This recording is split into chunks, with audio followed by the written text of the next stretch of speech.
আমি উমরাতে যাওয়ার আগে আমার শুভাকাঙ্ক্ষী বন্ধু বান্ধব অনেকে আমাকে 10,000, 5,000, এমনকি 20,000 টাকা পর্যন্ত হাদিয়া দিলেন। আমি খুব বিব্রতকর অবস্থা পড়ে গেলাম।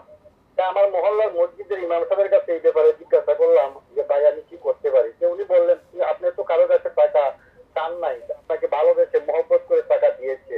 তার চেয়ে বড় কথা যে এই আপনার হাদিয়া দেওয়া এবং নেওয়া উভয়ই সুন্নাহ। হুজুর যে বললেন এই কথাটা, এটা কতটুকু সত্য বা ঠিক কিনা? হজ করার আপনার সামর্থ্য ছিল না, দোয়া করেছেন, আল্লাহ কবুল করেছেন, বেশি বেশি করে শুকর আদায় করেন। হ্যাঁ, আপনার ইমাম সাহেব যথাযথই বলেছে, আপনাকে লোকেরা হাদিয়া দিয়েছে, আপনি তো কারো কাছ থেকে কিছু ছাড় নাই। হাদিয়া হিসাবে যা গ্রহণ করেছেন তা আপনার জন্য বৈধ। আর আরেকটি কথা তিনি বলেছেন, হাদিয়ার বিনিময় করা সুন্নাহ, এটাও ঠিক।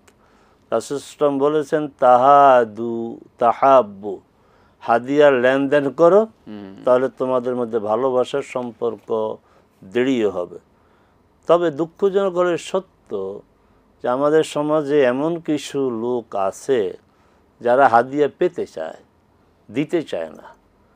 এর মধ্যে দু শ্রেণীর লোক তারা, যারা নেতা, শাসক, শাসনের সাথে জড়িত ঊর্ধ্বতন কর্মকর্তারা, তারা চায় যে তাদেরকে লোকেরা দিবে। আর বিশেষ কিছু আলেম, আরেকটু সীমাবদ্ধ করে বলতে হয় তাহলে পীর সাহেবরা, এরা হাদিয়া পেতে চায়, দিতে চায় না। এটা রাসূল সাল্লাল্লাহু আলাইহি ওয়াসাল্লাম সুন্নাহ পরিপন্থী।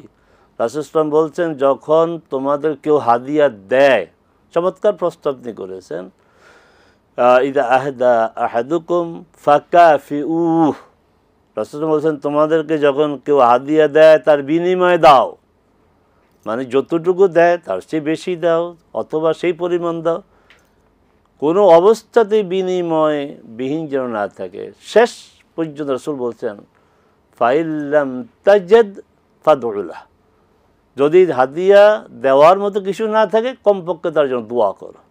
অতএব শেষ পর্যন্ত কি জানলাম, হাদিয়া এক পক্ষ হবে না, দ্বিপাক্ষিক হতে হবে।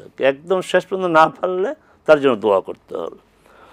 রাসূল সাল্লাল্লাহু আলাইহি ওয়াসাল্লাম আবির্ভাবের পরে অন্যান্য নবীদের শরিয়া রহিত কিংবা বাতিল হয়ে গেছে, কিন্তু আমরা ইব্রাহিম আলাইহিস সালামের শরিয়া পালন করি কেন? রাসূল সাল্লাল্লাহু আলাইহি সাল্লামের, হ্যাঁ এই কথা ঠিক, আবির্ভাবের পর অন্য নবীদের শরীয়ত এটা রহিত হয়ে গিয়েছে। ইব্রাহিম আলাইহিস সালাম এটা চালু আছে কেন?